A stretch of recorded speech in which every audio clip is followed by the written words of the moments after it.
Le millionnaire est resté paralysé en voyant la bague de sa fille disparue à la main de la nourrice. Le soleil de Provence dessinait des ombres allongées sur les murs de pierre calcaire de la demeure Montclair, perchée sur les collines comme une sentinelle de verre et de marbre. La propriété dominait les vignobles environnants dans un étalage d'opulence et de solitude. Gabriel Montclair, silhouette élancée aux tempes grisonnantes, observait son fils Lucien qui jouait dans le jardin avec une voiture télécommandée, ses éclats de rire brisant momentanément le silence qui régnait trop souvent dans cette maison trop grande. « Papa, regarde comme elle va vite !» s'écria le garçon de 6 ans. Gabriel esquissa un sourire qui n'atteignit pas ses yeux. Son regard dérivait déjà vers le grand portrait accroché au-dessus de la cheminée en marbre du salon. Amélie, sa fille, 7 ans sur cette photo, ses yeux pétillants de malice, tenant fièrement un petit anneau d'argent orné d'une pierre turquoise, c'était le dernier souvenir tangible qu'il avait d'elle. 20 ans s'étaient écoulés depuis sa disparition au marché de Saint-Rémy. « Monsieur », la voix de Marthe, la gouvernante, le tira de sa contemplation. « Pardonnez-moi de vous déranger, mais il est bientôt l'heure de rencontrer la nouvelle candidate pour le poste de nounou. » Gabriel consulta sa montre. « Merci, Marthe. Faites-la entrer dans mon bureau quand elle arrivera. »« Bien, monsieur. » Le jour de la disparition d'Amélie repassait en boucle dans sa tête. Un dimanche matin ensoleillé, le marché grouillant de vie, il avait lâché sa main juste un instant pour payer des fraises. Une seconde d'inattention, et puis, plus rien. Les recherches, les affiches, les appels à témoins, l'enquête policière qui s'était progressivement essoufflée, l'espoir qui s'était étiolé, jour après jour, jusqu'à ne devenir qu'une braise vacillante que Gabriel refusait obstinément de laisser s'éteindre. Il s'était remarié 5 ans après, Caroline, une femme douce qui avait accepté de vivre avec le fantôme d'Amélie. Lucien était né de cette union, puis Caroline était partie, emportée par un cancer foudroyant, laissant Gabriel à nouveau seul avec ses fantômes, et un petit garçon qui ressemblait étrangement à Amélie au même âge. « Papa, je peux aller jouer chez Antoine demain ?» demanda Lucien en entrant dans le bureau, interrompant ses pensées. « Nous verrons ça avec la nouvelle nounou si elle convient », répondit Gabriel en ébouriffant les cheveux de son fils. La sonnette de l'entrée retentit. Gabriel entendit la voix de Marthe accueillir quelqu'un, puis des pas légers dans le couloir. On frappa à la porte du bureau. « Entrez », dit Gabriel en se redressant. La jeune femme qui pénétra dans la pièce était l'antithèse du luxe qui l'entourait. Elle portait une robe simple, légèrement élimée aux manches. Ses cheveux bruns étaient attachés en un chignon lâche. Ses yeux, couleur miel, portaient une mélancolie qui semblait trop profonde pour ses 27 ans. « Bonjour, monsieur Montclair. Je suis Camille Vernier. Je viens pour le poste de nounou. » Sa voix était douce, avec un léger accent du Sud. Elle tendit une main que Gabriel serra machinalement. C'est alors que son regard fut attiré par un éclat argenté. À l'annulaire de la jeune femme brillait un anneau. Un simple anneau d'argent serti d'une pierre turquoise, identique à celui qu'Amélie portait le jour de sa disparition. Le monde de Gabriel s'arrêta de tourner. « Cet anneau, murmura-t-il, la gorge soudain sèche. D'où le tenez-vous ? » Camille parut surprise par la question. Elle effleura l'anneau d'un geste inconscient, comme pour s'assurer qu'il était toujours là. « C'est un souvenir d'enfance. Je l'ai depuis aussi longtemps que je me souvienne. »« Puis-je » demanda Gabriel, tendant la main vers le bijou. Luttant pour maintenir sa voix stable, Camille hésita un instant, puis retira l'anneau et le lui tendit. Gabriel l'examina sous la lumière. Les mêmes entrelacs délicats gravés à l'intérieur, la même pierre d'un bleu profond enchâssée dans l'argent vieilli. « Comment vous appelez-vous réellement ?» La question jaillit de ses lèvres, avant qu'il puisse la retenir. L'étonnement se peignit sur le visage de Camille. « Camille Vernier, j'ai grandi à l'orphelinat Sainte-Marie d'Annecy. »« Annecy », répéta Gabriel. À 3 heures de route du lieu de la disparition d'Amélie, son cœur battait à tout rompre. 20 ans de recherche. Et maintenant, cette jeune femme au regard triste se tenait devant lui, portant l'anneau d'Amélie. « Pardonnez-moi », dit-il en lui rendant l'anneau. « Ce bijou ressemble beaucoup à un autre que j'ai connu. »« Ce n'est rien », répondit Camille en remettant l'anneau à son doigt. « On me pose souvent des questions à son sujet. » Dans l'embrasure de la porte, Geneviève Montclair observait la scène. Les bras croisés, la sœur de Gabriel, qui s'occupait des finances familiales depuis le décès de leur père, fronça légèrement les sourcils en apercevant l'anneau. « Gabriel, excuse-moi de vous interrompre, Mais nous avons ce rendez-vous avec les avocats dans 1 heure, intervint-elle d'une voix mielleuse. Ce sera reporté, trancha Gabrielle sans même la regarder. Mademoiselle Vernier et moi avons beaucoup à discuter. Le regard de Geneviève passa de son frère à la jeune femme, s'attardant sur l'anneau à son doigt. Pendant un instant, ses yeux s'écarquillèrent imperceptiblement. « Comme tu voudras », dit-elle en se retirant, non sans avoir lancé un dernier regard à Camille. « Alors, mademoiselle Vernier, » reprit Gabrielle en indiquant un fauteuil à la jeune femme, « parlez-moi de vous et de cet orphelinat, tandis que Lucien jouait à leurs pieds. » Camille commença à raconter son histoire d'une voix hésitante. L'orphelinat, les souvenirs qui commençaient à ses 7 ans, après un accident. Avant cela, le néant. Les médecins avaient parlé d'amnésie traumatique.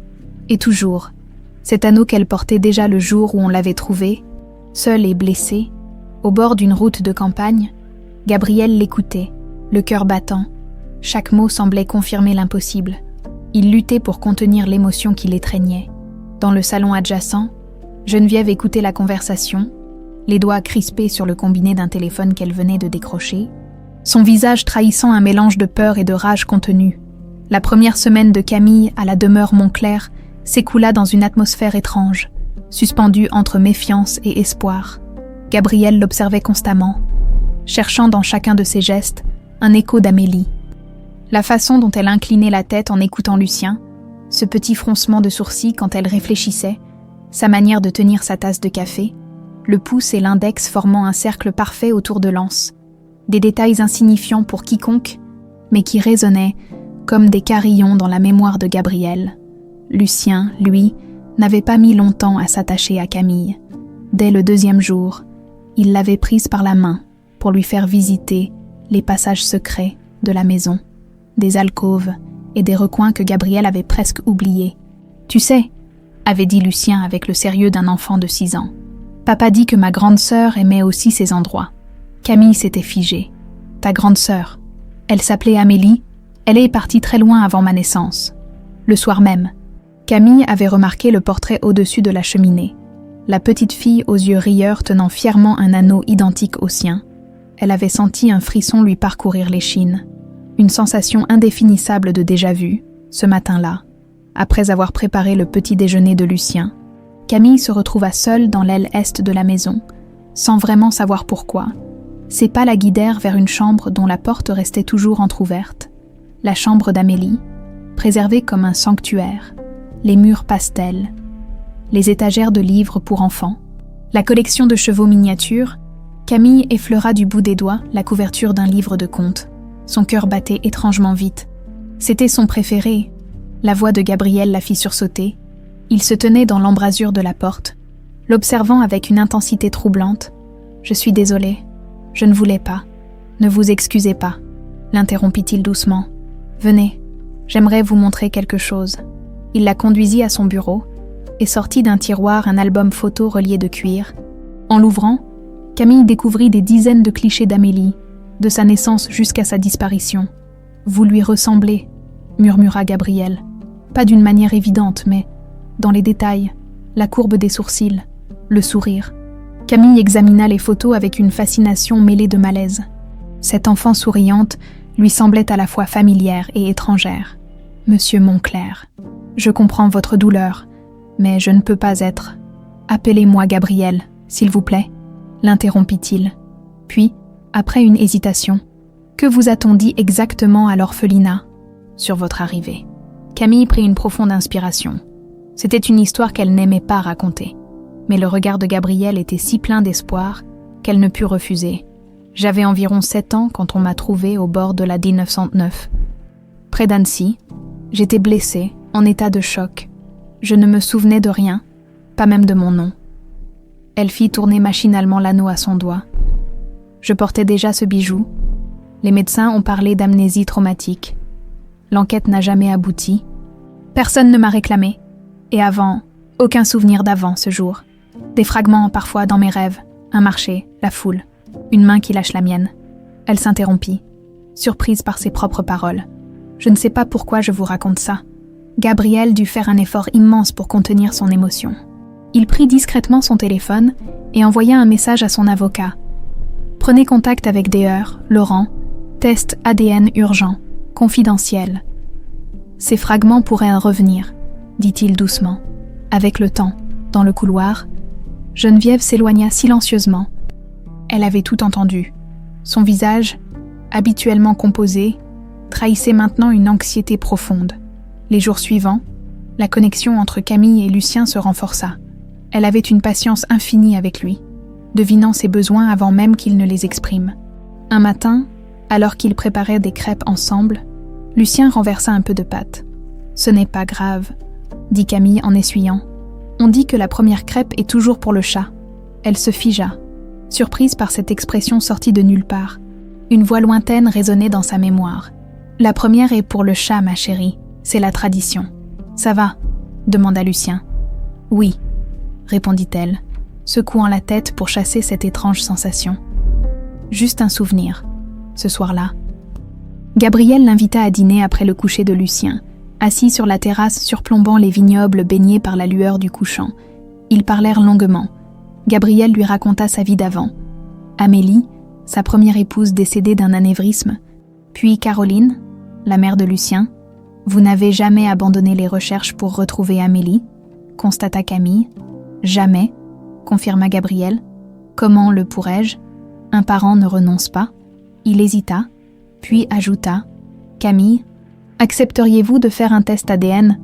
La question, bien que prévisible, la désarçonna. « Vous pensez vraiment que je pourrais être… » « Non, c'est impossible. » « Pourquoi impossible ? » « Parce que… » Elle chercha ses mots. « Ce serait trop. Invraisemblable. La vie est souvent plus étrange que tout ce qu'on pourrait imaginer, » répondit Gabriel doucement. « Je ne vous demande pas d'y croire, juste d'accepter ce test. » Après un long silence, elle hocha la tête. « D'accord, à l'autre bout de la terrasse. » Dissimulée derrière une colonne, Geneviève écoutait, le visage durci par la détermination. Dès que Gabriel et Camille se séparèrent pour la nuit, elle se glissa dans son bureau et fouilla frénétiquement dans ses tiroirs. Elle trouva rapidement le message envoyé à son avocat. Test ADN, ce qu'elle redoutait.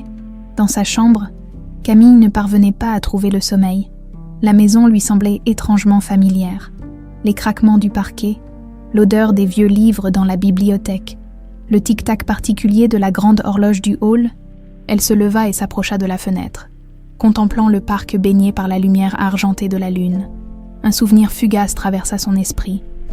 Une petite fille courant dans ce même parc, poursuivant des lucioles dans le crépuscule estival.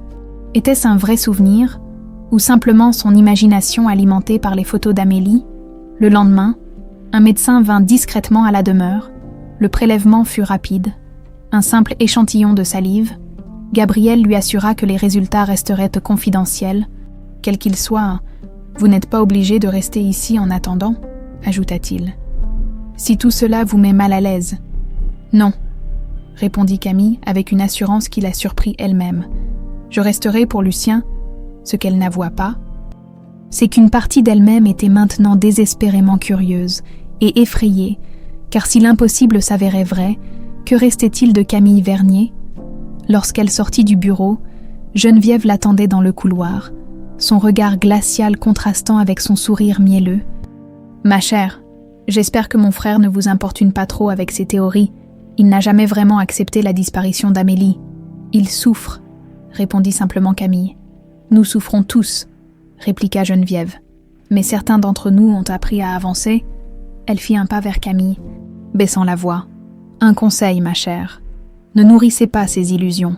Cela ne peut que finir dans la douleur, pour tout le monde. » Sur ces mots, elle tourna les talons, laissant Camille troublée au milieu du couloir, l'anneau turquoise pesant soudain lourd à son doigt. Une semaine s'écoula, puis 2. La vie dans la demeure Montclair avait trouvé un nouvel équilibre. Fragile mais apaisant, Camille s'épanouissait dans son rôle auprès de Lucien, et l'enfant s'était attaché à elle d'une manière qui surprenait même Gabriel. Les matins étaient rythmés par les leçons, les après-midi par des promenades dans le domaine ou des visites au village voisin. Cependant, l'atmosphère changeait subtilement quand Geneviève était présente. La sœur de Gabriel multipliait les visites impromptues, son regard scrutateur suivant les moindres faits et gestes de Camille. Ce matin-là, elle était arrivée à l'improviste, comme à son habitude. « Je dois vérifier quelques comptes avec toi, Gabriel. » avait-elle annoncé en s'installant dans le bureau sans y être invitée. Mais son véritable objectif était ailleurs. Dès que Gabriel s'absenta pour répondre à un appel, Geneviève fouilla méticuleusement dans les dossiers à la recherche des résultats du test ADN. Rien. Elle consulta frénétiquement l'agenda de son frère. Un rendez-vous était noté pour le surlendemain avec M. Blanchard, son avocat. « Que cherchez-vous » La voix de Camille la fit sursauter. La jeune femme se tenait dans l'encadrement de la porte, un plateau de thé à la main. « Je vérifie les comptes familiaux », répondit Geneviève en refermant brusquement le tiroir. « Une habitude professionnelle, on ne se refait pas. Je vous ai apporté du thé », dit simplement Camille en déposant le plateau, son regard croisant celui de Geneviève avec une assurance nouvelle qui déplut à cette dernière. Comme c'est « Attentionnez !» répondit-elle avec un sourire crispé. « Dites-moi, mademoiselle Vernier, vous semblez vous adapter merveilleusement bien à cette maison. Lucien est un enfant adorable. Et mon frère ?» Le ton était faussement désinvolte, mais le regard était perçant. « Monsieur Moncler est un employeur respectueux. Juste un employeur. J'ai cru comprendre qu'il vous voyait comme bien plus. » Elle fit un geste vague vers le bureau. Toute cette histoire de test ADN. Camille ne se laissa pas déstabiliser. C'est son droit de chercher des réponses ou des chimères. Geneviève s'approcha, sa voix se faisant doucereuse. « Ma chère, je connais mon frère. Il est fragile émotionnellement depuis la disparition d'Amélie. Je crains qu'il ne projette ses espoirs sur vous d'une manière malsaine. »« Je comprends votre inquiétude, » répondit calmement Camille. « Mais je suis capable de gérer cette situation. » Le retour de Gabriel mit fin à cette conversation tendue. Geneviève s'éclipsa peu après, non sans avoir lancé un dernier regard d'avertissement à Camille. Cette nuit-là, Camille fut réveillée par un cauchemar. Des images confuses, un marché bondé, une main qui lâche la sienne, un homme au visage flou qui l'entraîne, et une voiture, une vieille Citroën bleue qui file sur une route de campagne, puis l'accident, la voiture qui quitte la route, l'impact, la douleur et l'obscurité. Elle se redressa en sursaut, le front couvert de sueur. Ces images étaient-elles des souvenirs réels ou des fabrications de son esprit influencées par les récits de Gabriel? L'incertitude la rongeait. En se levant pour aller chercher un verre d'eau, elle remarqua que la porte de son armoire, qu'elle fermait toujours soigneusement, était entr'ouverte. En l'examinant de plus près, elle constata que ses affaires avaient été déplacées. Son journal intime, qu'elle gardait sous ses pulls, avait changé de position. Un frisson la parcourut. Quelqu'un avait fouillé dans ses affaires pendant son sommeil. Le lendemain, d'autres petits incidents se produisirent. Son téléphone portable disparut, pour réapparaître mystérieusement dans le jardin, comme si elle l'avait négligemment laissé tomber. Son écharpe préférée, un cadeau des sœurs de l'orphelinat pour ses 18 ans, se retrouva tachée d'encre dans sa commode. En descendant à la cuisine, elle surprit 2 employés de maison qui chuchotaient. « Vraiment étrange, cette ressemblance qu'il croit voir », disait l'une. « Mademoiselle Geneviève dit qu'elle profite de sa vulnérabilité, » répondit l'autre. « Qu'elle joue un rôle pour... » Elles se turent immédiatement en apercevant Camille. « Bonjour, mademoiselle », dirent-elles à l'unisson, avant de s'éloigner précipitamment. Gabriel remarqua son air préoccupé pendant le petit déjeuner. « Quelque chose ne va pas, Camille. » Elle hésita. « J'ai l'impression que certaines personnes dans cette maison me voient comme une intruse. » Il fronça les sourcils. « Qui vous a fait sentir cela ? » « Ce ne sont que des impressions, » répondit-elle. Ne voulant pas créer davantage de tension, des conversations qui s'arrêtent quand j'arrive, des regards, je parlerai au personnel, assura Gabriel. Puis, baissant la voix pour que Lucien, absorbé par ses céréales, ne puisse entendre, j'ai reçu un appel ce matin. Les résultats du test sont arrivés, je les récupère cet après-midi. Le cœur de Camille s'accéléra. Sitôt, j'ai demandé une procédure accélérée. Il hésita, puis ajouta, quoi qu'il en soit, je voulais vous dire que votre place ici est assurée. Que vous soyez... Il ne termina pas sa phrase, mais son regard était éloquent. Cet après-midi-là, tandis que Camille aidait Lucien avec ses devoirs, Gabriel se rendit chez son avocat. Dans la grande enveloppe que lui tendit M. Blanchard, se trouvait la réponse à 20 ans d'angoisse et d'espoir. Compatibilité, 97%. Relation père-fille confirmée. Le monde s'arrêta de tourner autour de lui. Les mots dansaient sur le papier. Amélie, sa fille, vivante. Monsieur Montclair. La voix de son avocat lui parvenait comme à travers un brouillard. « Vous allez bien ? Elle est vivante !» murmura-t-il. « Ma fille est vivante !» De retour à la demeure, il trouva Geneviève qui l'attendait dans le hall, visiblement agitée. « Tu étais chez Blanchard. Pourquoi faire ?» Il ne répondit pas, serrant l'enveloppe contre lui. « Gabrielle, ne me dis pas que c'est pour cette histoire absurde de test ADN. » Elle s'approcha, tendant la main vers l'enveloppe. « Laisse-moi voir. »« Non. » Sa voix était calme mais ferme. « Cela ne te concerne pas, Geneviève. »« Bien sûr que si. Je suis ta sœur. Cette fille arrive de nulle part. Et soudain, tu la traites comme ma fille. » Compléta-t-il, ses yeux brillants d'une émotion intense. Geneviève pâlit. « Tu ne peux pas sérieusement croire que... » Les résultats sont formels. Un silence de plomb s'abattit entre eux. Puis, lentement, Geneviève retrouva sa contenance. « Les tests peuvent en se tromper, » dit-elle froidement. « Et même s'ils ne se trompent pas, cette fille n'est pas Amélie. Amélie est morte il y a 20 ans. Comment peux-tu en être si sûre ?» La question de Gabrielle était chargée de suspicion. Le visage de Geneviève se ferma. « Parce que c'est la seule explication logique. Ne te fais pas d'illusions, Gabrielle. Cette fille est une opportuniste qui a trouvé un moyen d'exploiter ta vulnérabilité. » Sans attendre de réponse, elle tourna les talons et sortit, laissant Gabrielle seule avec la preuve irréfutable que Camille Vernier était bien Amélie Montclair. Ce soir-là, lorsque Camille retourna dans sa chambre après avoir couché Lucien, elle découvrit que sa valise avait disparu.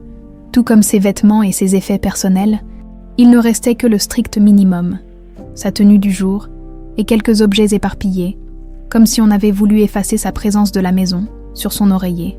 Un petit mot l'attendait. Certains secrets devraient même rester enterrés. Les mains tremblantes, Camille fixa le mot laissé sur son oreiller. Certains secrets devraient en rester enterrés. La menace, à peine voilée, lui glaça le sang. Elle chercha frénétiquement dans la chambre, ouvrant tiroirs et placards, pour constater que presque toutes ses affaires avaient effectivement disparu. Elle descendit dans le couloir désert et sombre, guidée par la faible lueur qui filtrait sous la porte du bureau de Gabriel. Elle frappa doucement. « Entrez !» dit la voix de Gabriel. Il était assis derrière son bureau, l'enveloppe des résultats ouverte devant lui, le regard perdu dans le vague.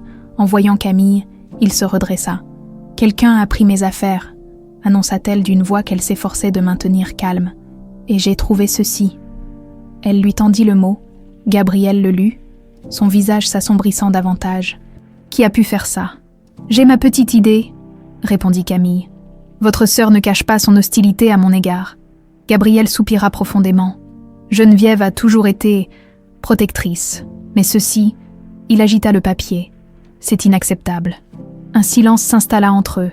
Lourd de non-dits, finalement, Gabriel poussa doucement l'enveloppe vers Camille. « Les résultats sont arrivés », dit-il simplement.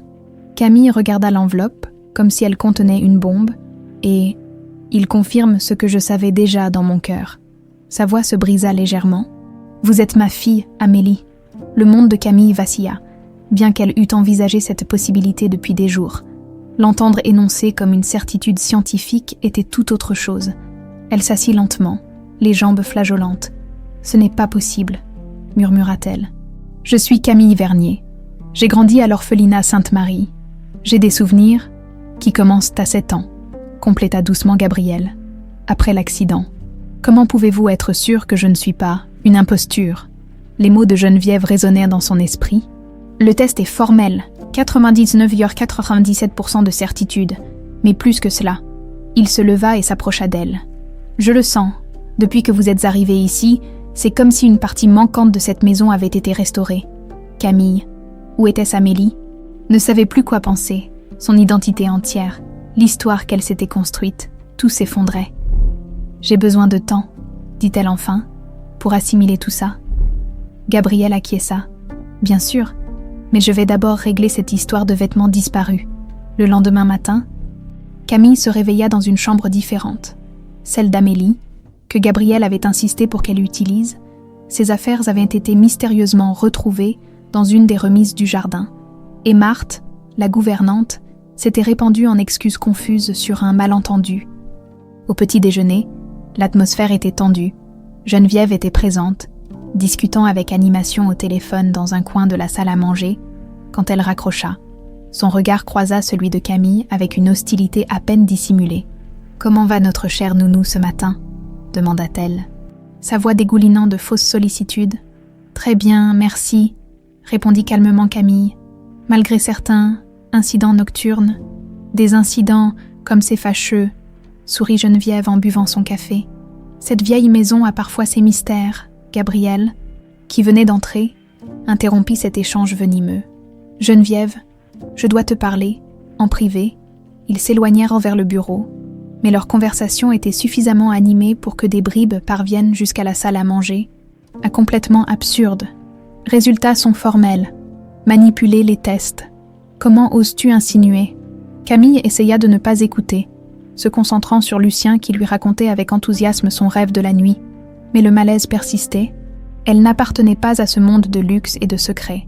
Et pourtant, si les résultats disaient un vrai, c'était bien ici sa place légitime.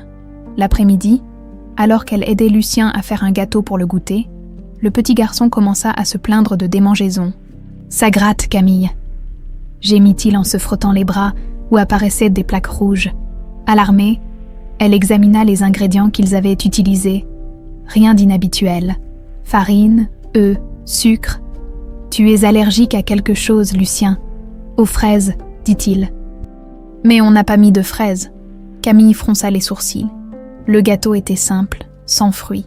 Elle regarda de plus près le paquet de farine. Il semblait normal, mais en l'examinant attentivement, elle remarqua de minuscules particules roses mélangées à la poudre blanche. Quelqu'un avait ajouté de la poudre de fraise séchée à la farine. Elle lava immédiatement les mains et le visage de Lucien, mais les plaques s'étendaient. Paniquée, elle appela Gabriel. « Il faut l'emmener à l'hôpital », décida-t-il après avoir vu l'état de son fils. « C'est une réaction sévère. Aux urgences. » Le médecin confirma l'allergie aux fraises et administra un traitement qui soulagea rapidement l'enfant. Mais la question demeurait, comment des fraises s'étaient-elles retrouvées dans la farine ? « C'est Camille qui a fait le gâteau, » dit Geneviève, qui les avait rejoints à l'hôpital. « Elle doit avoir utilisé un ustensile contaminé. »« C'est impossible, » protesta Camille. « Je n'ai jamais utilisé de fraises dans cette cuisine. » Alors comment expliquez-vous cela ? Le ton de Geneviève était accusateur. « Quelqu'un a volontairement mis de la poudre de fraise dans la farine, » affirma Camille, soutenant le regard de Geneviève. « C'est une accusation grave, » répliqua cette dernière, « et parfaitement ridicule. » Gabriel observait cet échange. Tiraillé, l'état de Lucien le préoccupait davantage que ses querelles. Mais le doute s'insinuait. Et si Geneviève avait raison ? Et si Camille, malgré les résultats du test, n'était pas celle qu'il croyait ? De retour au domaine, l'atmosphère s'était considérablement refroidie. Les domestiques chuchotaient sur le passage de Camille. Et même Gabriel semblait distant, préoccupé par l'incident. Cette nuit-là, incapable de dormir, Camille décida de partir. Elle rassembla ses maigres possessions dans sa valise, écrivit un mot d'adieu pour Lucien et se prépara à quitter discrètement la demeure à l'aube. Mais alors qu'elle refermait sa valise, un bruit attira son attention. Quelqu'un fouillait dans le bureau de Gabriel, au rez-de-chaussée, silencieusement. Elle descendit l'escalier et s'approcha. La porte du bureau était entr'ouverte, laissant filtrer un mince rayon de lumière.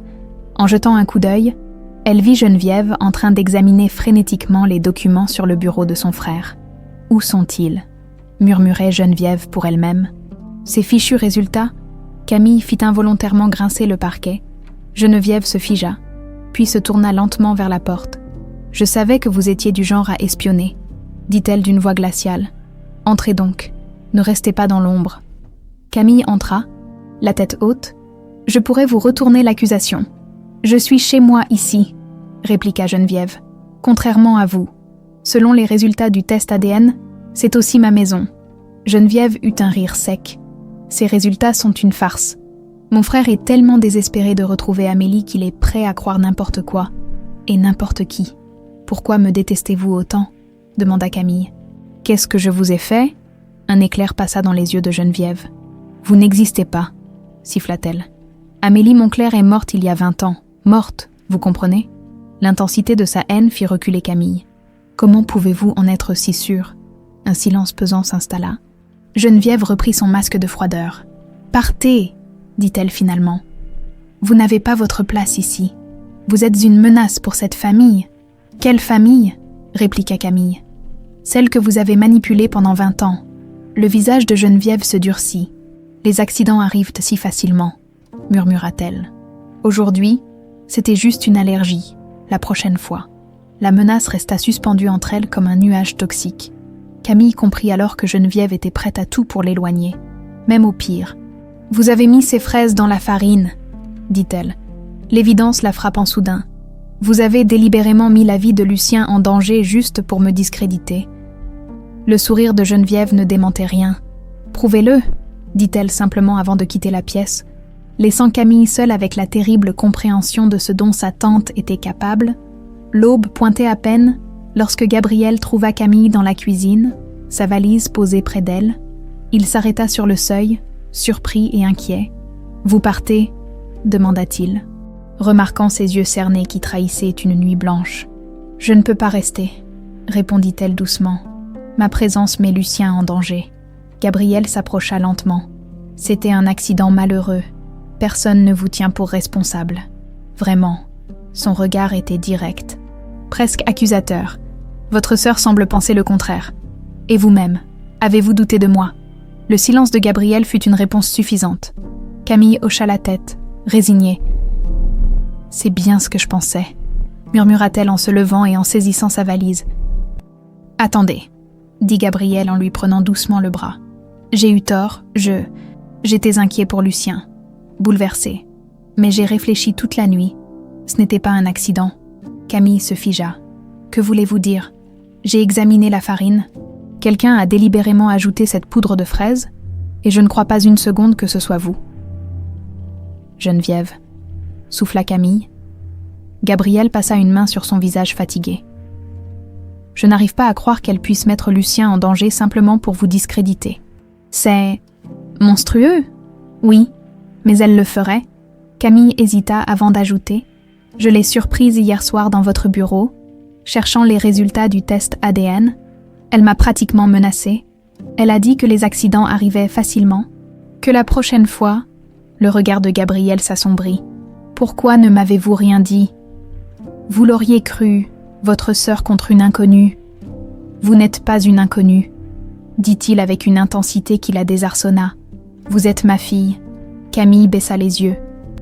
Troublée, ces mots résonnaient étrangement en elle, à la fois familiers et profondément étrangers. « Je ne me sens pas comme Amélie, » avoua-t-elle. « Je n'ai pas ses souvenirs, pas son histoire. J'ai grandi en tant que Camille Vernier. C'est qui je suis. Pour l'instant, peut-être, » concéda Gabriel. « Mais les souvenirs peuvent revenir avec du temps, de la patience. » Il se dirigea vers son bureau et revint avec un dossier volumineux qu'il posa sur la table de la cuisine. « J'ai rassemblé tout ce que j'ai pu sur Amélie, sur vous. Photos, vidéos, jouets préférés, habitudes, tout ce qui pourrait stimuler votre mémoire. » Il ouvrit le dossier, révélant des dizaines de photographies. Amélie bébé dans les bras de sa mère, Amélie à 4 ans, grimaçant avec une dent manquante, Amélie à 7 ans, juste avant sa disparition, tenant fièrement un poisson qu'elle venait de pêcher. Une photo en particulier attira l'attention de Camille. Amélie au marché de Saint-Rémy, tenant la main de son père, c'était le jour de sa disparition. Elle effleura l'image du bout des doigts, ressentant un étrange vertige. « Le marché », murmura-t-elle. « Je me souviens des odeurs, des épices, du pain frais et de la foule. Tellement de monde. » Gabriel retint son souffle. « Continuez. Un homme. » Camille ferma les yeux, essayant de saisir le souvenir fugace. « Un homme avec une casquette bleue. Il m'a dit que vous m'appeliez, que vous étiez de l'autre côté du marché. J'ai lâché votre main pour le suivre. » Elle s'interrompit brusquement, le visage pâle. Je ne sais pas si c'est un vrai souvenir ou si je l'invente à partir de ce que vous m'avez raconté. Jamais je ne vous ai parlé de cet homme, dit Gabriel d'une voix étranglée. Ni de la casquette bleue, personne ne le savait, sauf le ravisseur lui-même. Un silence pesant s'installa entre eux, à travers la fenêtre de la cuisine. Ils virent Lucien qui jouait dans le jardin, insouciant, puis, comme une ombre, Geneviève apparut à ses côtés. De loin, Il ne pouvait entendre leur conversation, mais la posture de la femme, penchée vers l'enfant, intime et complice, fit frissonner Camille. « Je n'aime pas la façon dont elle s'approche de lui », dit-elle. Incapable de masquer son inquiétude, Gabriel suivit son regard, son visage se durcissant. « Moi non plus. » Il se tourna vers Camille. « Promettez-moi de ne pas partir. Pas maintenant. Si ce que vous dites est vrai, si ces souvenirs sont authentiques, alors quoi ?» l'interrompit Camille. « Que se passera-t-il ensuite ? Je ne peux pas simplement effacer 20 ans de ma vie pour devenir Amélie Moncler. Je ne vous demande pas d'effacer quoi que ce soit, » répondit doucement Gabriel. « Juste de rester ouverte à la possibilité que ces deux identités puissent coexister. Vous êtes Camille, façonnée par vos expériences à l'orphelinat et au-delà, mais avant cela, vous étiez Amélie. » Camille reposa lentement sa valise. « D'accord, je reste, pour l'instant. » L'après-midi même, Camille eut une nouvelle confrontation avec Geneviève. Cette fois, ce fut dans la chambre d'Amélie, sa chambre désormais, où elle avait commencé à ranger les affaires que Gabriel lui avait rendues. « Vous jouez votre rôle à la perfection », lança Geneviève depuis la porte. Le père éperdu qui retrouve sa fille, la pauvre orpheline qui découvre ses origines nobles, c'est presque touchant. « Que voulez-vous, Geneviève ? Que vous partiez, bien sûr. » Elle entra dans la chambre, observant avec dédain les photos d'Amélie que Camille n'avait disposées sur la commode. « Vous n'avez aucune idée de ce dans quoi vous vous êtes engagée. »« Je commence à comprendre, au contraire, » répondit Camille en soutenant son regard. « Vous saviez, n'est-ce pas ? Vous saviez que j'étais vivante. » Un éclair de panique traversa le regard de Geneviève. Si bref que Camille aurait pu croire l'avoir imaginé. « Ne soyez pas ridicule, » répliqua-t-elle. « Amélie est morte il y a 20 ans. Comment pouvez-vous en être si sûre ?» insista Camille, avançant d'un pas. « À moins que... » Elle s'interrompit.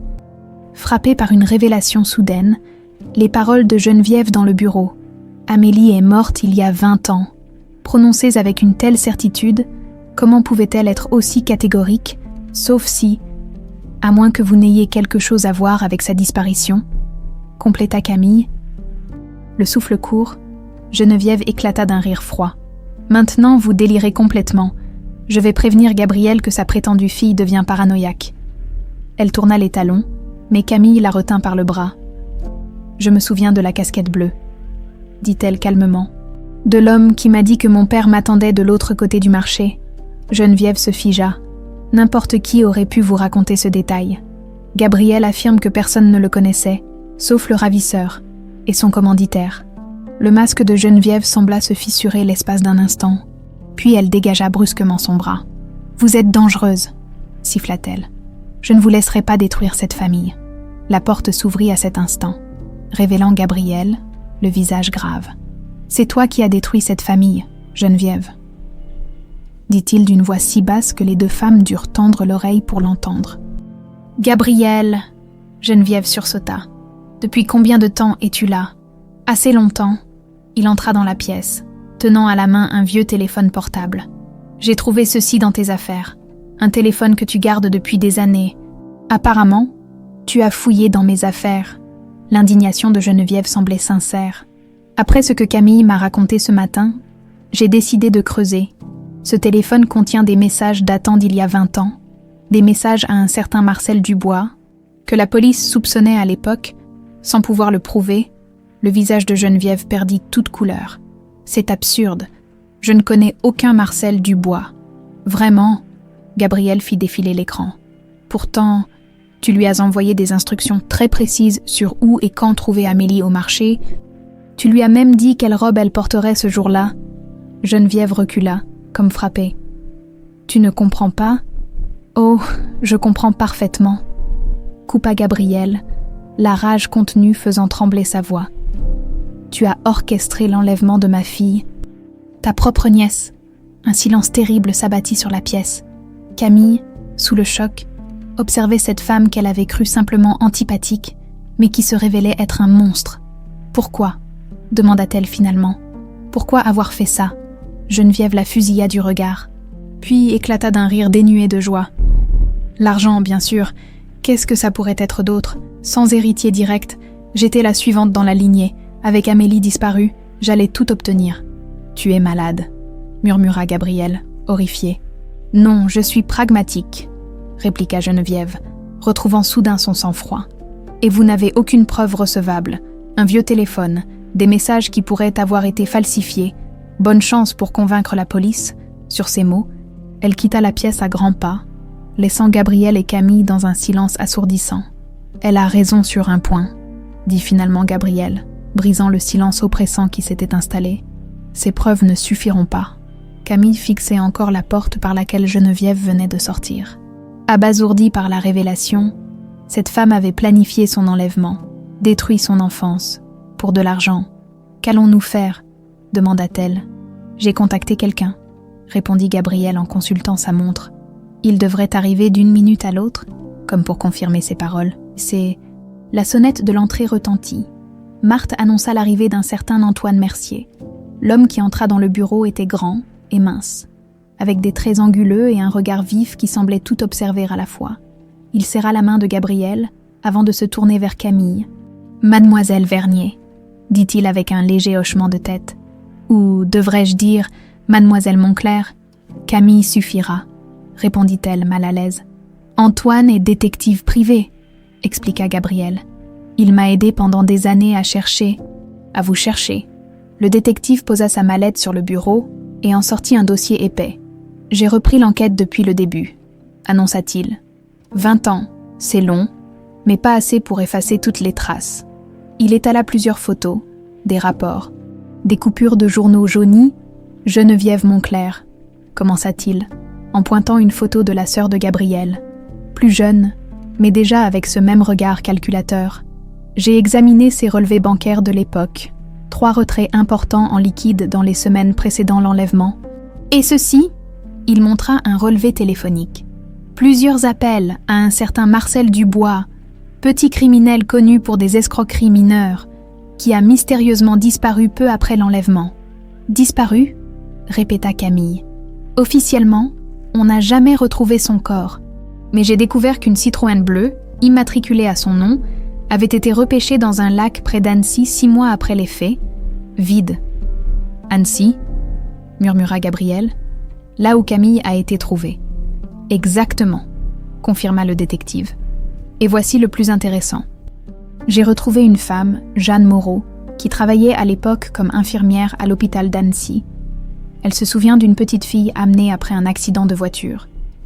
Une fillette dont personne ne réclamait la garde et qui ne se souvenait de rien. « Moi », souffla Camille.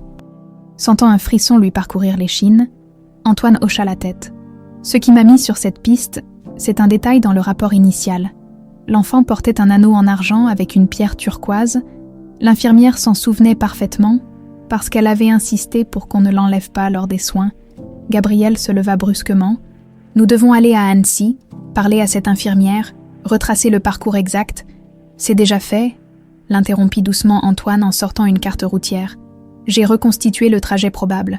Marcel Dubois a dû quitter Saint-Rémy avec l'enfant, prendre la direction d'Annecy où Geneviève avait sans doute prévu de vous faire disparaître définitivement. » Camille frissonna à cette idée. « Mais l'accident a tout changé, » poursuivit le détective. « Dubois a perdu le contrôle sur la départementale 909. Vous avez été éjecté du véhicule, ce qui explique vos blessures, mais aussi pourquoi vous avez survécu. Lui a dû s'enfuir, paniquer, pour finir plus tard au fond du lac. Et Geneviève, demanda Gabriel, les poings serrés. Elle a dû apprendre l'accident par les journaux, comprendre que son plan avait échoué, mais que l'enfant, amnésique, ne représentait plus de danger immédiat. Pourquoi risquer un nouveau crime quand la nature avait si bien arrangé les choses ? Un silence pesant s'abattit sur la pièce. Camille sentait la nausée l'envahir à mesure que les pièces du puzzle s'assemblaient. « Je veux voir cet endroit », dit-elle soudain, « l'endroit de l'accident. » Gabriel la regarda avec surprise, puis compréhension. « Bien sûr, Antoine. Je peux vous y conduire dès maintenant, » acquiesça le détective. La D909 serpentait à travers les collines. Paisible sous le soleil de l'après-midi, rien dans ce paysage bucolique ne laissait deviner le drame qui s'y était joué 20 ans plus tôt. Antoine arrêta la voiture sur le bas-côté, près d'un virage en épingle. C'est ici, d'après les rapports de police de l'époque. Camille descendit lentement du véhicule. Comme hypnotisée, Le paysage lui semblait étrangement familier. Les montagnes à l'horizon, le petit ruisseau en contrebas, le grand chêne qui se dressait fièrement au bord de la route. « Cet arbre » murmura-t-elle en s'en approchant. Il était déjà là. Gabriel et Antoine échangèrent un regard surpris. Comment pouvait-elle le savoir? Camille s'avança jusqu'au bord de la route, là où la barrière de sécurité avait été remplacée depuis longtemps. Elle ferma les yeux, laissant les sensations l'envahir, le vent dans ses cheveux, l'odeur des pins, le bruit lointain du ruisseau. Et soudain, ce fut comme si une porte s'ouvrait dans son esprit. Des images défilèrent derrière ses paupières closes, la voiture bleue filant à toute allure, l'homme au visage crispé par la panique, la courbe de la route qui s'approchait trop vite, le crissement des pneus, l'impact violent contre la barrière, son corps projeté dans les airs. Il pleuvait, dit-elle d'une voix lointaine. Il pleuvait ce jour-là, la route était glissante, il roulait trop vite et il a perdu le contrôle dans ce virage. Elle ouvrit les yeux, le visage pâle. Je me souviens de l'accident. Gabriel s'approcha doucement, n'osant pas la toucher, comme si elle était une apparition qui pourrait se dissiper à tout moment. « Que s'est-il passé avant » demanda-t-il à voix basse. « Vous souvenez-vous du marché? De l'homme » Camille secoua la tête, frustrée. C'est encore flou, des bribes seulement, le marché, les odeurs, la casquette bleue, puis la voiture. Il était nerveux, il conduisait mal, il parlait au téléphone, il semblait en colère. « Avec Geneviève » suggéra Antoine. « Je ne sais pas. Je ne me souviens pas des mots exacts. » Elle frissonna malgré la chaleur. « Mais je me souviens de la peur. J'avais tellement peur. Je voulais rentrer chez moi. Je voulais mon père. » À ces mots, Gabriel ne put se contenir davantage. Il s'approcha et prit doucement sa main. « Je vous ai cherché pendant si longtemps, » dit-il, la voix brisée par l'émotion. « Chaque jour, chaque nuit, pendant 20 ans, je n'ai jamais abandonné l'espoir de vous retrouver. » Camille le regarda, véritablement le regarda pour la première fois. Non pas comme Gabriel Moncler, son employeur, mais comme son père, cet homme qui l'avait aimé et cherché sans relâche. Une émotion puissante, presque physique, la submergea. « Papa !» Le mot s'échappa de ses lèvres.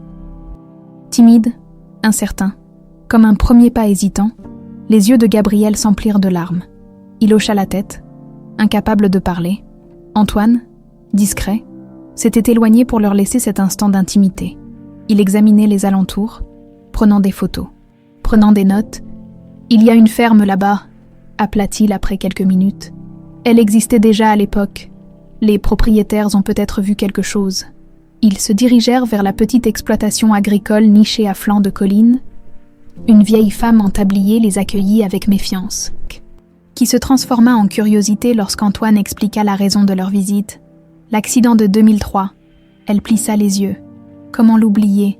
C'est mon mari qui a trouvé la petite fille, inconsciente dans le fossé. Il est décédé depuis, le pauvre. Vous vous souvenez d'autres détails? Demanda Antoine. La vieille femme les invita à entrer, leur servant du café dans des tasses ébréchées. Je me souviens que mon mari a d'abord cru qu'elle était morte, la pauvre enfant. Puis il a vu qu'elle respirait encore et a appelé les secours.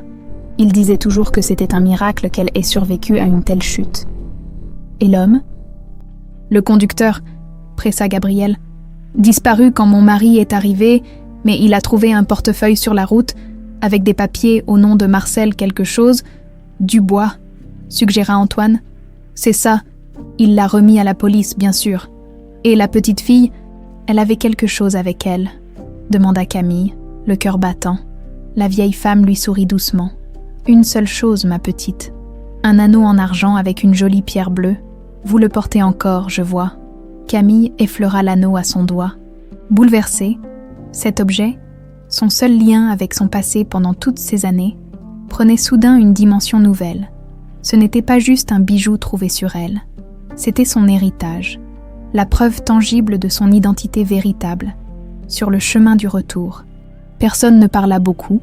Antoine conduisait, concentré sur la route. Gabriel regardait par la fenêtre, perdu dans ses pensées. Et Camille, assise à l'arrière, contemplait l'anneau à son doigt, réalisant pour la première fois pleinement qu'elle était bien Amélie Moncler. Mais une question demeurait, lancinante. Comment utiliser ces nouvelles informations pour faire face à Geneviève? Car une chose était certaine, la tante qui avait orchestré sa disparition ne reculerait devant rien pour protéger son secret. Lorsqu'ils regagnèrent le domaine Montclair, la nuit était déjà tombée.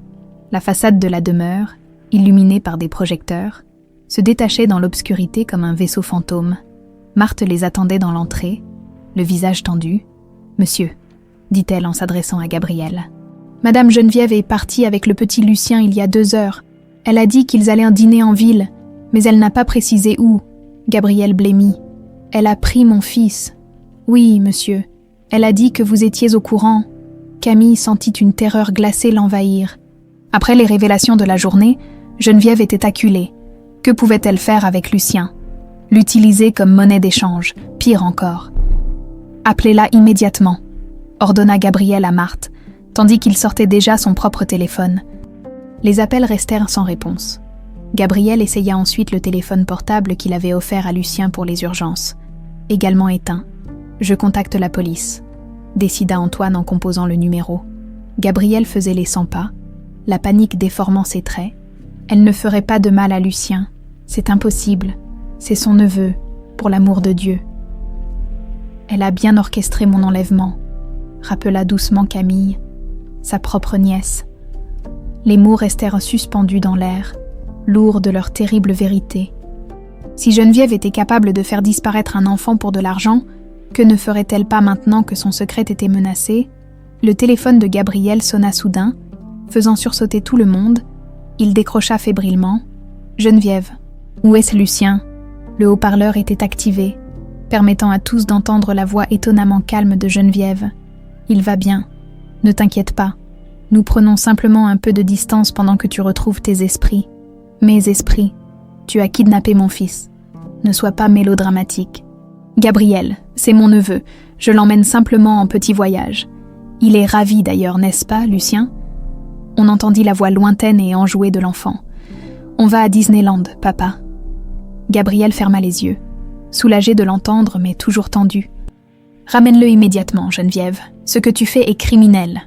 Ce qui est criminel, c'est d'accuser sa propre sœur de choses aussi monstrueuses sur la base des manipulations d'une inconnue, » répliqua-t-elle, sa voix perdant de sa douceur. « Cette prétendue Amélie t'a complètement retourné l'esprit.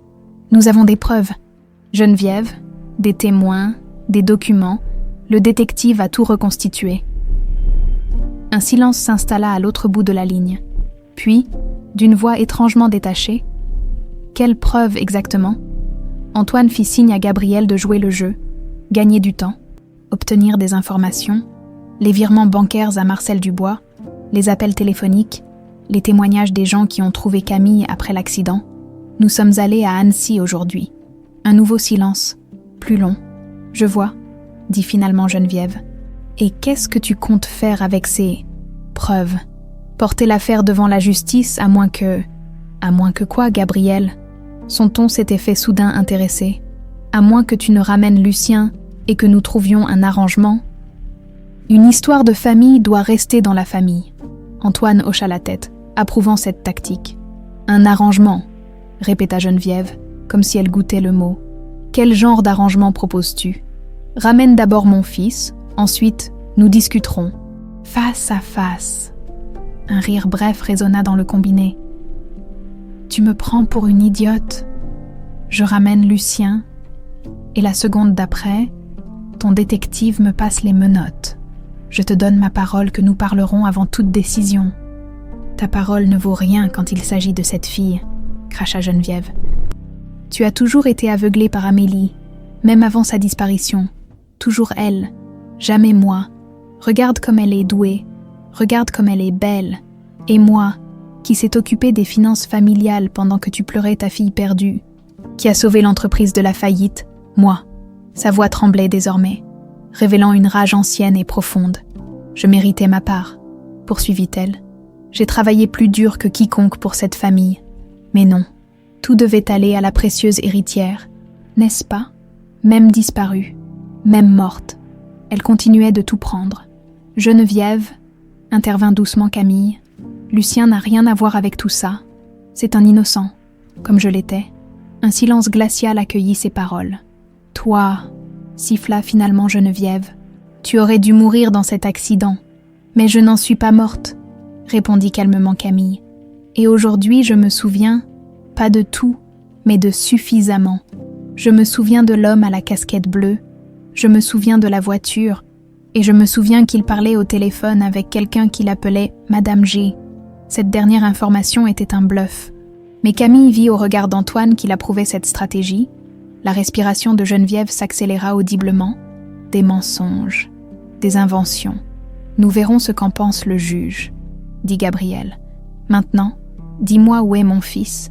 Je te recontacte dans 1 heure, répondit abruptement Geneviève avant de raccrocher. Antoine se précipita immédiatement vers son ordinateur portable. J'ai lancé un traceur dès le début de l'appel, elle est dans un hôtel à Marseille.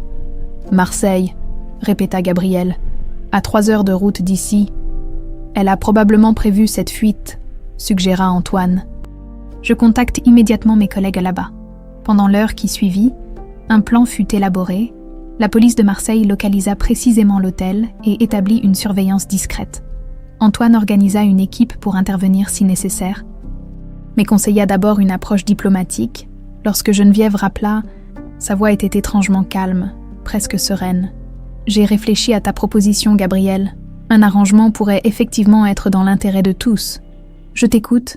5 millions d'euros, un transfert vers un compte offshore, et tous les documents que ton détective a rassemblés, bien sûr.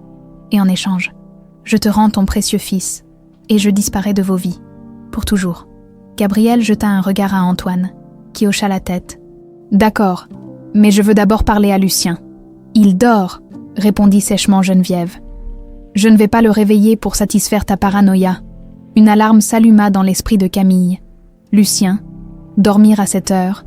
L'enfant était connu pour sa résistance farouche à l'heure du coucher. « Réveille-le » insista Gabriel, qui avait visiblement eu la même pensée. « Ne me dis pas comment m'occuper de mon neveu, » répliqua Geneviève. « Le transfert d'abord, je t'envoie les coordonnées bancaires. » Elle raccrocha, quelques secondes plus tard. Un message arriva avec les informations pour le virement. « C'est un piège, » dit immédiatement Camille. Lucien ne s'endort jamais avant 21h. Et encore, après de longues négociations, Gabriel acquiesça sombrement. Elle ment.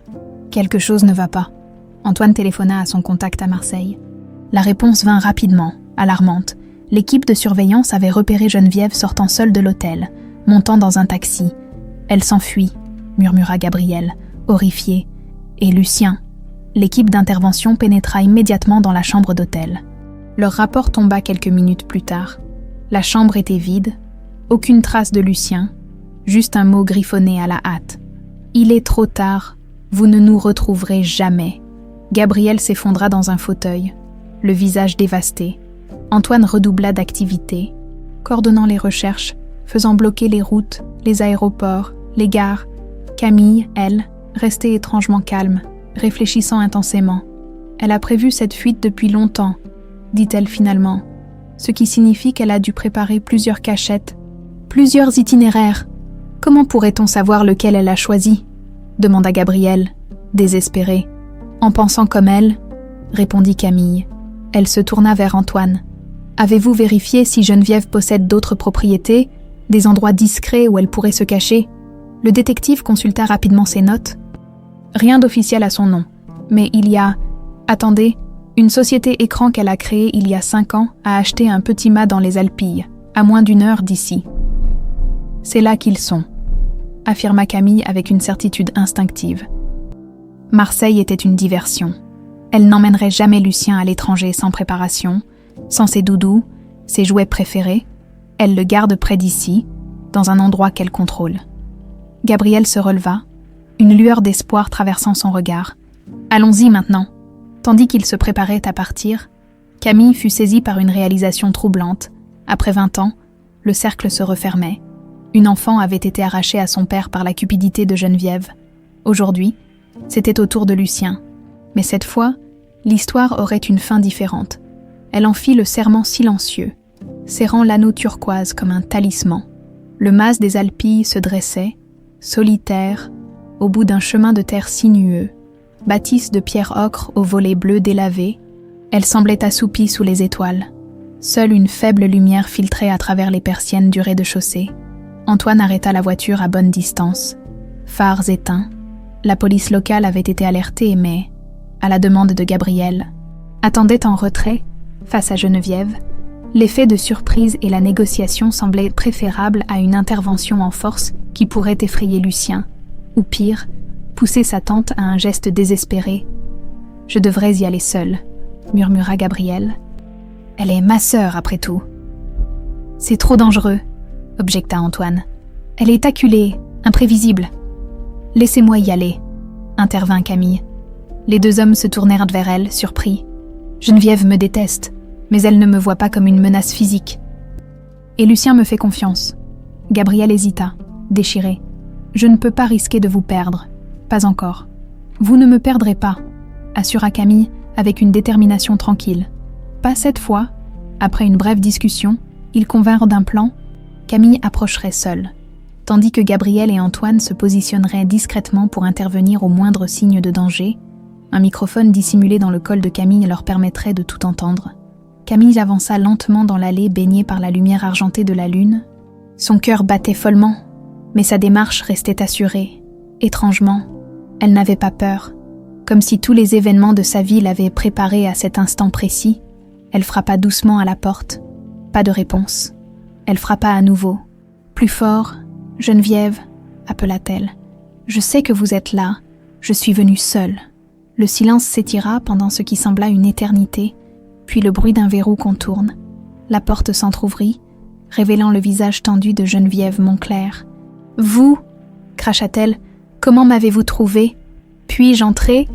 demanda simplement Camille. « Je voudrais juste parler. » « Où est Gabriel et ce détective minable ?»« Je suis venue seule, » répéta Camille, soutenant son regard sans ciller. Pour Lucien, quelque chose dans sa voix, peut-être la sincérité évidente, sembla ébranler momentanément Geneviève. Elle ouvrit davantage la porte, révélant un pistolet dans sa main droite. « Entrez », dit-elle finalement, mais un seul geste suspect, et elle laissa la menace en suspens, agitant légèrement l'arme pour souligner son propos. L'intérieur du mât était spartiate mais propre. Un feu mourait lentement dans la cheminée, projetant des ombres dansantes sur les murs crépis. Sur un canapé défraîchi, Lucien dormait, enveloppé dans une couverture, son doudou lapin serré contre lui. « Il va bien », dit Camille, soulagée. « Vous l'avez endormi. » Geneviève eut un geste dédaigneux. « Un simple sirop pour la toux, rien de dangereux. Je ne ferai jamais de mal à Lucien, comme vous ne m'auriez jamais fait de mal. » La question de Camille flotta entre elles. Chargée de 20 ans de souffrance et de perte, c'était différent, répondit Geneviève, son regard se durcissant. Vous étiez un obstacle. Lucien est innocent.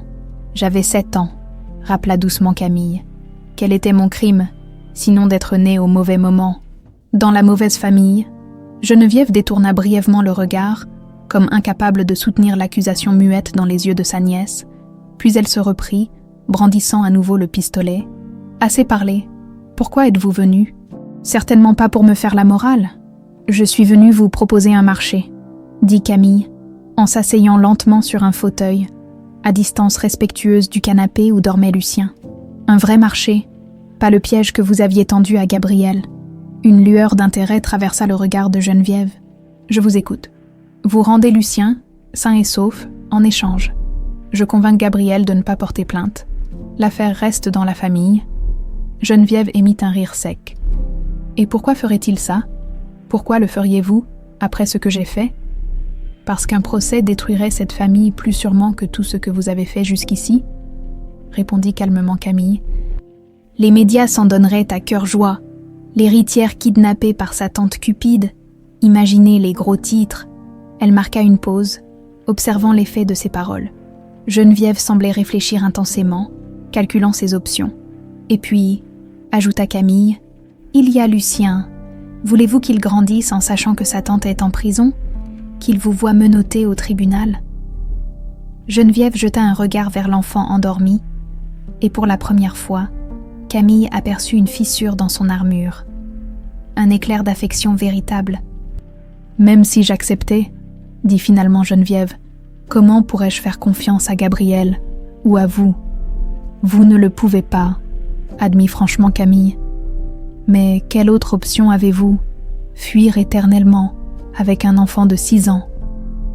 Un silence pesant s'installa dans la pièce, rompu seulement par la respiration régulière de Lucien et le crépitement des dernières braises dans la cheminée. « Il y a autre chose, » reprit Camille. « Quelque chose que vous ne savez pas. »« Quoi donc ?» demanda Geneviève, suspicieuse. « Marcel Dubois n'est pas mort dans le lac. » Le visage de Geneviève se décomposa. « C'est impossible, sa voiture. » « Sa voiture a été retrouvée, oui, mais pas son corps. Il a survécu à l'accident et a disparu, jusqu'à récemment. » C'était un mensonge, bien sûr, une improvisation basée sur les informations fragmentaires qu'Antoine avait partagées. Mais Camille savait que c'était un pari nécessaire. « Où est-il » demanda Geneviève, sa voix soudain rauque. Antoine l'a retrouvé, en Espagne, un petit village côtier où il vit sous un faux nom depuis 20 ans. Camille se pencha légèrement en avant. « Et il a parlé, Geneviève. Il a tout raconté. Il ment !» s'écria Geneviève, agitant nerveusement son arme. Ce n'était qu'un petit escroc minable qui croirait sa parole contre la mienne. Les relevés téléphoniques existent toujours, rappela doucement Camille. Les virements bancaires aussi, et maintenant, son témoignage direct. Geneviève commença à faire les 100 pas, son visage trahissant une panique croissante. Le pistolet tremblait dans sa main, rendant la situation de plus en plus dangereuse. « Vous bluffez » dit-elle finalement. S'arrêtant net. « Tout ceci n'est qu'un coup monté pour me faire craquer. »« Peut-être, » concéda Camille. « Ou peut-être pas. Êtes-vous prête à prendre ce risque ?» Elle se leva lentement, s'approchant de Geneviève pas à pas, les mains bien visibles. « Posez cette arme, Geneviève. Ça ne peut pas bien se terminer si vous continuez ainsi. »« Ne vous approchez pas !» cria Geneviève, braquant le pistolet directement sur Camille. « Tati, gêne !» La petite voix ensommeillée de Lucien figea les deux femmes. L'enfant s'était redressé sur le canapé, frottant ses yeux encore lourds de sommeil. « Pourquoi tu cries, Camille ?» Son visage s'illumina en reconnaissant sa nounou. « Tu es venue nous chercher pour rentrer à la maison. »« Oui, mon chéri, » répondit doucement Camille, sans quitter Geneviève des yeux. « Si ta tante est d'accord ?» Lucien regarda alors l'arme dans la main de sa tante, ses yeux s'écarquillant de confusion et de peur. « Tati, pourquoi tu as un pistolet ? C'est dangereux. Papa dit toujours que... »« Rendors-toi, Lucien, » ordonna sèchement Geneviève. « Ce n'est rien, un jeu entre adultes. » Mais l'enfant était maintenant complètement réveillé, son regard passant de l'une à l'autre, sentant instinctivement que quelque chose n'allait pas. « Je veux rentrer à la maison, » dit-il, sa lèvre inférieure commençant à trembler. « Je veux voir papa. »« Bien sûr, mon chéri, » dit Geneviève, tentant d'adoucir sa voix. « Bientôt, nous partirons bientôt. »« Maintenant » cria soudain Lucien, glissant du canapé et courant vers Camille. Ce qui se passa ensuite sembla se dérouler au ralenti. Geneviève, paniquée par le mouvement brusque, pointa son arme vers Lucien. Camille se jeta en avant, s'interposant entre l'enfant et le pistolet. La porte d'entrée s'ouvrit à la volée, Gabriel et Antoine faisant irruption dans la pièce. « Arrête !»« Geneviève !» hurla Gabriel. « C'est fini !» Le visage de Geneviève se tordit en un masque de rage et de désespoir. Elle leva le pistolet, non pas vers Camille ou Lucien, mais vers sa propre tempe. « Vous avez raison !» dit-elle d'une voix étrangement calme. « C'est fini !»« Non !» cria Camille, se précipitant vers elle. Mais avant que quiconque puisse l'atteindre, Antoine se jeta sur Geneviève, déviant son bras au moment précis où le coup partait. La balle se logea dans le plafond, faisant pleuvoir des éclats de plâtre. En quelques secondes, le détective avait maîtrisé Geneviève, lui arrachant l'arme des mains. Les policiers en attente à l'extérieur firent irruption, prenant rapidement le relais, menottés. Geneviève ne résistait plus. Son regard vide fixé sur un point invisible. « C'était mon dû », murmura-t-elle alors que les policiers l'entraînèrent vers la sortie. « Tout ce que j'ai fait, j'y avais droit. » Gabriel tenait Lucien contre lui, le visage enfoui dans les cheveux de son fils, murmurant des paroles rassurantes. L'enfant tremblait, choqué mais indemne. Camille les observait, étrangement détachée, comme si elle assistait à une scène dont elle n'était pas vraiment partie prenante. Ce n'est que lorsque Gabriel leva les yeux vers elle, son regard empli d'une gratitude sans borne, qu'elle sentit quelque chose se briser en elle. 20 ans de perte, 20 ans d'identité volée. mais aussi paradoxalement, 20 ans qui avaient fait d'elle la femme qu'elle était aujourd'hui. Ni tout à fait Camille, ni tout à fait Amélie, mais quelque chose de nouveau. Forgée dans la douleur et la résilience, « Rentrons à la maison », dit simplement Gabriel, tendant sa main libre vers elle, et pour la première fois depuis son arrivée au domaine Montclair, Camille sentit qu'elle savait exactement où était sa place. Les semaines qui suivirent l'arrestation de Geneviève se succédèrent dans une étrange atmosphère de chaos et de renouveau. La nouvelle se répandit comme une traînée de poudre dans la région, puis, à l'échelle nationale, l'héritière Montclair retrouvée après 20 ans, kidnapping, amnésie et trahison familiale, l'incroyable affaire Montclair. La nounou était la fille disparue. Le destin extraordinaire d'Amélie Montclair. Les journalistes campèrent devant les grilles du domaine, tendant leur micro à quiconque entrait ou sortait. Gabriel avait embauché une équipe de sécurité pour les tenir à distance et protéger l'intimité de sa famille qui tentait de se reconstruire. Pour Camille, ou Amélie, elle-même ne savait plus très bien, cette soudaine notoriété était écrasante. Tout semblait aller trop vite, en quelques jours à peine, son existence entière avait basculé. « Nous allons commencer doucement », avait suggéré le dehors. Moreau, la psychologue que Gabriel avait engagée pour l'aider à traverser cette transition, « Vous ne pouvez pas effacer 20 ans de vie en tant que Camille, et personne ne vous le demande ». Ces séances bi-hebdomadaires devinrent rapidement son ancre dans la tempête médiatique. Dans le cabinet feutré de la thérapeute, elle pouvait exprimer librement ses doutes, ses peurs, sa colère parfois. « Je me sens comme une imposture », avait-elle confié lors d'une séance particulièrement éprouvante. « Tout le monde attend Amélie, mais je ne sais pas comment être elle. Qui vous dit que vous devez l'être ?» avait répondu doucement la thérapeute. Peut-être que l'objectif n'est pas de redevenir Amélie ou de rester Camille, mais de créer quelque chose de nouveau à partir de ces deux identités. Cette idée l'avait accompagnée, réconfortante, dans les moments de doute. Elle n'était pas obligée de choisir. Elle pouvait être les deux, ou plutôt quelqu'un d'entièrement nouveau, enrichi par ces deux vies. Pendant ce temps, le procès de Geneviève se préparait, les preuves s'accumulaient contre elle. Des témoignages, des documents financiers, des enregistrements téléphoniques miraculeusement préservés. Antoine avait même retrouvé des témoins du marché de Saint-Rémy qui se souvenaient vaguement d'un homme à casquette bleue rôdant près des étals ce jour fatidique. Gabriel, pour sa part, semblait rajeuni malgré les preuves. La joie d'avoir retrouvé sa fille éclipsait tout le reste. Il était patient, attentif, ne forçant jamais les souvenirs ou les sentiments, se contentant d'être présent, disponible. « Je ne veux pas que tu te sentes obligé d'être quelqu'un que tu n'es pas », lui avait-il dit un soir, alors qu'il contemplait en les étoiles depuis la terrasse. « Tu as vécu ta vie, tu as forgé ton caractère, tes goûts, tes rêves. Je veux connaître la personne que tu es devenue, pas imposer le fantôme d'une enfant de 7 ans. » Ces paroles l'avaient non profondément touchée, pour la première fois depuis cette révélation fracassante. Elle sentait qu'elle avait le droit d'exister telle qu'elle était, avec son passé fragmenté, ses identités multiples, ses incertitudes. Un matin de juin, 2 mois après les événements, Lucien frappa doucement à la porte de sa chambre. Il tenait un dessin coloré, représentant 3 personnages se tenant par la main devant une grande maison. « C'est pour toi », dit-il en le lui tendant fièrement. « C'est nous, papa, moi et toi, notre famille. » Elle examina le dessin, émue, sous chaque personnage. Lucien avait écrit soigneusement les noms. Papa, Lucien. Et pour elle, il avait écrit Camille, Amélie, avec un cœur entre les 2 noms. « C'est magnifique, Lucien, » murmura-t-elle, la gorge nouée. « Tu es ma grande sœur maintenant, » déclara-t-il avec la simplicité désarmante de l'enfance. « C'est un peu bizarre, parce que tu étais ma nounou avant, mais j'aime bien avoir une grande sœur. » Elle l'enlaça. Touchée par cette acceptation sans réserve, les enfants avaient cette capacité extraordinaire à s'adapter, à accepter les changements sans s'embarrasser des complications que les adultes créaient. Ce même jour, elle prit une décision. Elle demanda à Gabriel de l'accompagner au cimetière où reposait sa mère, celle dont elle n'avait aucun souvenir conscient, mais qui l'avait portée, aimée, durant les 7 premières années de sa vie.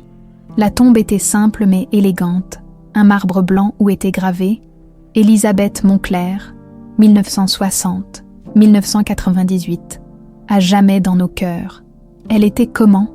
demanda-t-elle, en déposant un bouquet de lys blanc au pied de la pierre.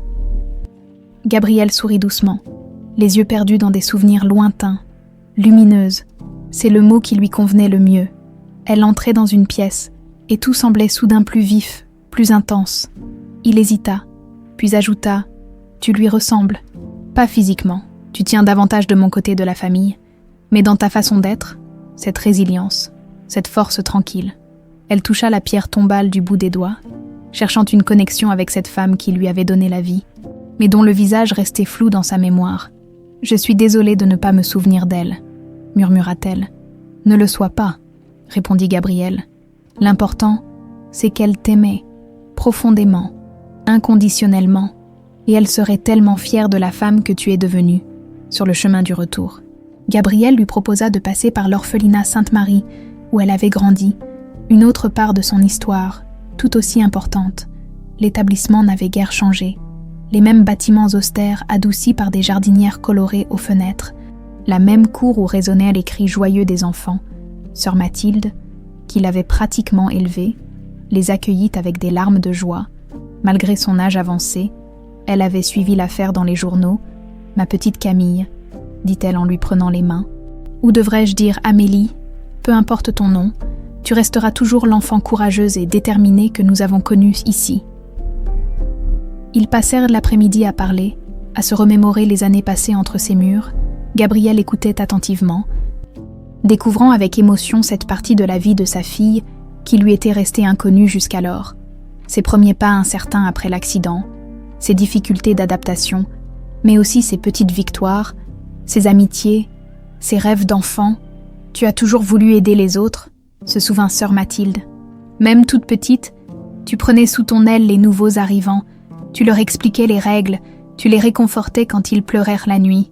Cette visite fut comme un baume pour son âme divisée. L'orphelinat n'était pas un lieu qu'elle devait oublier pour redevenir Amélie, c'était une part précieuse de ce qu'il avait façonné, de ce qu'il avait rendu capable d'affronter les épreuves avec dignité. Le soir même, de retour au domaine, elle fit un rêve étrange, et pourtant limpide. Elle se trouvait dans un jardin baigné de lumière, face à deux femmes qui lui souriaient avec bienveillance, Élisabeth Moncler, sa mère biologique, et sœur Mathilde, sa mère de cœur.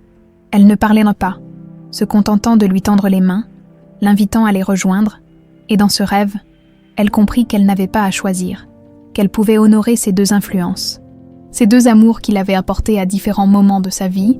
Le lendemain, alors qu'elle prenait son petit déjeuner sur la terrasse, Gabrielle lui tendit une enveloppe. « Qu'est-ce que c'est » demanda-t-elle intriguée. « Les papiers pour officialiser ton identité ?» J'ai fait accélérer les démarches. Elle ouvrit l'enveloppe, examinant les documents administratifs complexes qui allaient légalement ressusciter Amélie Moncler. Mais quelque chose attira son attention sur le formulaire principal. Le nom inscrit n'était pas Amélie Moncler, mais Amélie Camille Moncler. Elle leva un regard interrogateur vers Gabrielle.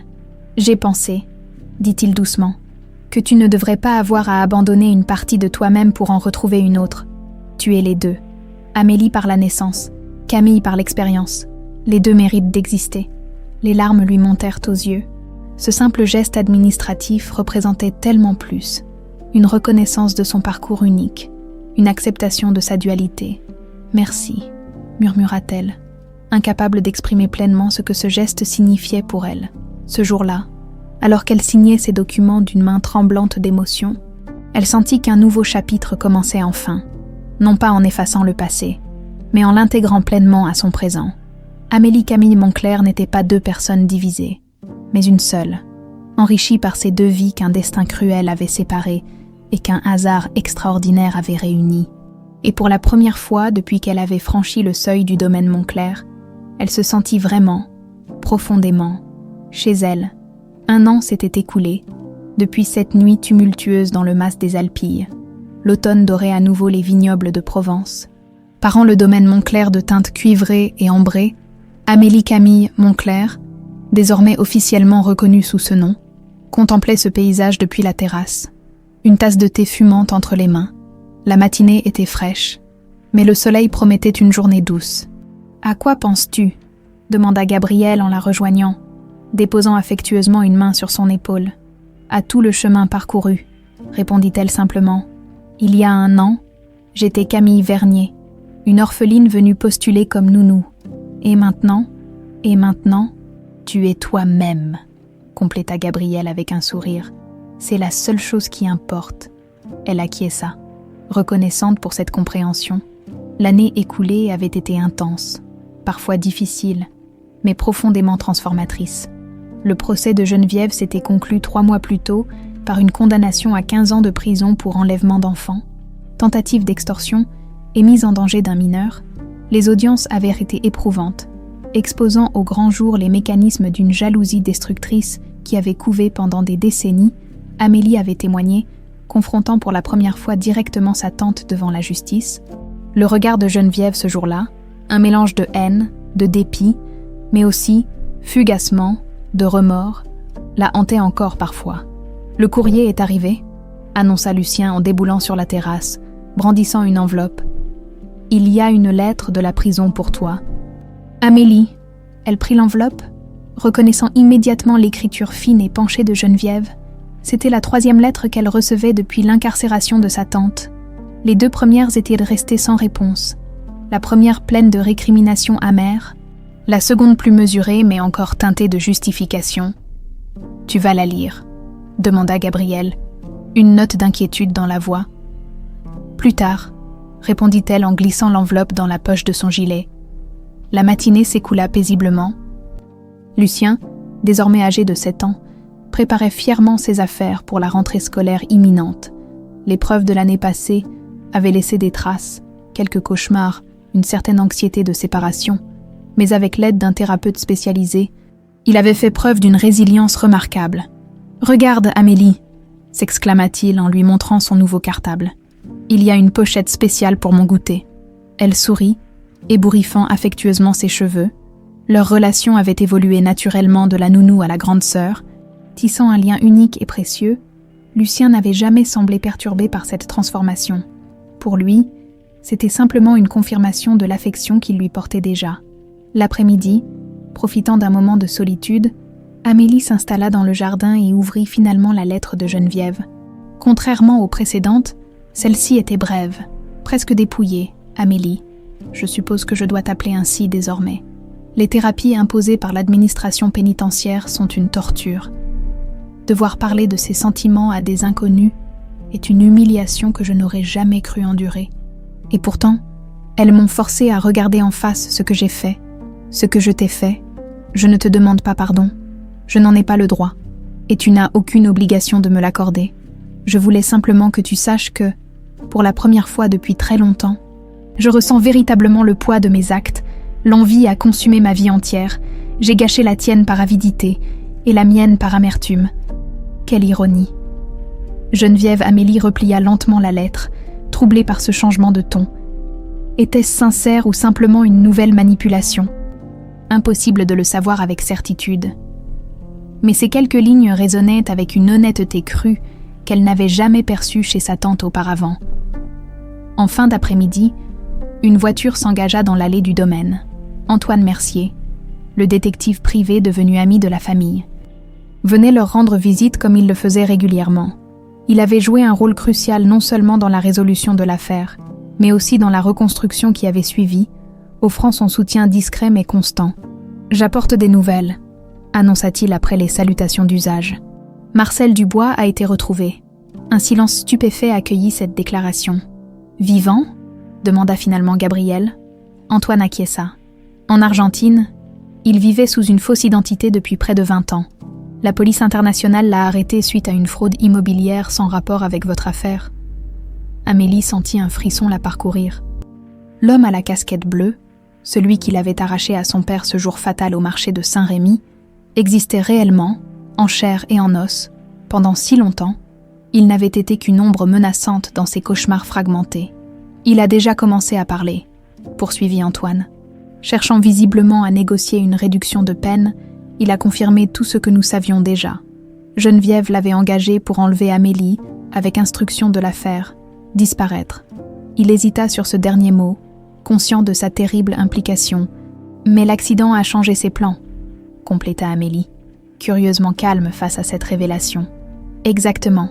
Quand il a repris conscience après l'accident, vous n'étiez plus dans la voiture. Il a paniqué, a abandonné le véhicule plus loin et s'est enfui. Il pensait que vous étiez morte. Et Geneviève, il affirme qu'elle était furieuse quand il l'a contactée pour lui annoncer l'échec de sa mission. Elle lui a versé une dernière somme pour qu'il disparaisse définitivement. Ces informations, bien que glaçantes, apportaient une forme de clôture. Les dernières pièces du puzzle se mettaient en place, confirmant ce qu'ils avaient déjà déduit ou soupçonné. Le soir venu, la famille dîna sur la terrasse, profitant des dernières douceurs de la saison. Lucien, excité par la perspective de la rentrée, babillait joyeusement. Gabriel et Antoine échangeaient des anecdotes, tandis qu'Amélie observait cette scène avec un mélange de gratitude et d'émerveillement. Cette famille recomposée par les épreuves, soudée par la résilience. Après le repas, alors que le crépuscule enveloppait le domaine de sa lumière dorée, Amélie proposa une promenade à Gabriel. Ils marchèrent en silence, jusqu'à l'extrémité du domaine, là où la vue s'étendait sur les collines ondulantes et les villages lointains. « J'ai décidé de répondre à Geneviève », annonça-t-elle finalement. Gabriel lui jeta un regard surpris mais ne dit rien, lui laissant l'espace pour s'exprimer. « Je ne lui pardonne pas », précisa Amélie. « Je ne crois pas que je le pourrai jamais complètement, mais je ne veux pas que la haine continue à empoisonner nos vies, la sienne ou la mienne. Qu'est-ce que tu comptes lui dire ? La vérité, que ce qu'elle a fait est impardonnable, mais que je refuse de laisser son acte définir qui je suis. » Elle hésita, puis ajouta « Et aussi que j'espère sincèrement que sa thérapie l'aidera à trouver une forme de paix. » Gabriel hocha la tête, ému par la sagesse et la compassion de sa fille. « Tu es extraordinaire, tu sais ça. Je suis surtout très bien entourée, » répondit-elle avec un sourire. Ils restèrent là, contemplant le soleil qui se couchait lentement, teintant le ciel de pourpre et d'or, le même soleil qui avait éclairé le marché de Saint-Rémy ce jour fatidique, qui avait baigné les routes sinueuses menant à l'accident, qui avait accompagné chaque jour de séparation pendant 20 longues années. « Tu sais, » dit doucement Amélie, « pendant toutes ces années à l'orphelinat, j'ai toujours eu ce sentiment étrange d'être incomplète, comme si une partie essentielle de moi était ailleurs. Je croyais que c'était normal pour une orpheline, cette quête d'identité, ce vide inexplicable. » Elle fit tourner l'anneau turquoise à son doigt, cet objet qui avait traversé avec elle toutes les épreuves, qui avait été à la fois le témoin silencieux de son passé perdu et le fil conducteur vers son avenir. Maintenant, je comprends que c'était mon âme qui cherchait à retrouver son chemin. Vers toi, vers cette maison, vers mon histoire véritable. Gabriel prit sa main, incapable de parler, submergé par l'émotion. Au loin, les derniers rayons du soleil embrasaient les collines, tandis que les premières étoiles apparaissaient dans le ciel qui s'assombrissait. Dans quelques heures, Lucien les appellerait pour observer la pluie d'étoiles filantes annoncée par les astronomes. Un spectacle qu'il attendait avec impatience depuis des semaines. Ils rentreraient alors tous les trois, s'installeraient sur des couvertures dans le jardin, les yeux tournés vers le ciel, et dans cette nuit étoilée, entourée par l'amour retrouvé et reconstruit, Amélie Camille Moncler saurait avec une certitude absolue qu'après tant d'errances, tant de détours, tant de souffrances, elle avait enfin trouvé le chemin du retour, non pas vers un passé idéalisé, mais vers un présent pleinement embrassé, avec toutes ses cicatrices et ses bénédictions, vers elle-même.